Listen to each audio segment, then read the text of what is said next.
All right, New Mexico Bowl. This is also on Saturday, December 28th. A lot of afternoon games on that Saturday. This is another one.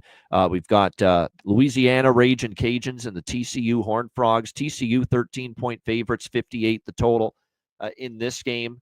I don't know what happened to the Cajuns in the Sun Belt Championship, but that was ugly.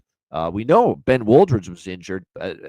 Chandler Fields then got hurt. That was a big part in it. And then Beal came in, Daniel Beal, and certainly he was not good. And look, they've got obviously Fields hurt.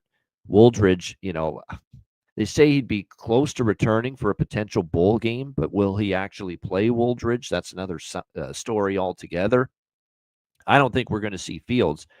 We might see Beal, and he looked inept. He just was not prepared for that, not ready for that. He was totally ineffective against Marshall in that Sun Belt Championship game. I wouldn't be comfortable back in Louisiana if he gets the start here for this game. What's funny about TCU is that it looks like everybody, is pretty much all hands on deck, other than maybe a couple of players. So, that's the good sign here for them.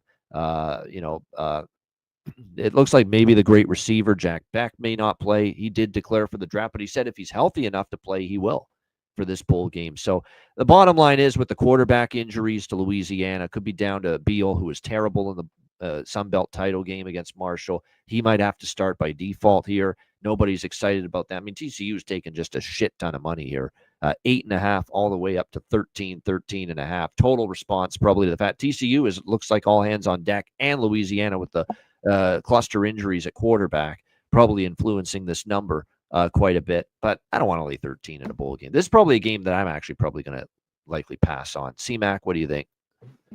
Yeah, this was kind of short. This is like the waiting game. I mean, because if Wooldridge is not going to play, you can't bet it. So, I mean, he has to be in. And we saw what happened. I'm glad. I mean, that ended up taking place with Fields out of the game, but I'm glad I moved on Marshall, their whole thing. And look, they're not even going to be in a bowl game with everyone leaving with their coach. But I'm glad I moved on them, because I was thinking of not, because everything that was going around, with the head coach. But they kicked their ass. That was great. I got to give kudos here. TCU. Now, to continue the bowl games the last 3 weeks, laying numbers, twice double digits and covering. I mean, I got to give it up to a team that can never do it with a bad defense. They did. So shout out to them. Louisiana just has their wideout gone. Their good tight end's going to be out too, right? For this game, maybe? Looks like it, yeah. Carter, pretty good tight end. He had almost 700 yards, 4 touchdowns. But TCU looks like all hands here. Like, this is one that if it goes over 2 touchdowns, then you hear Wooldridge is in, maybe grab Louisiana.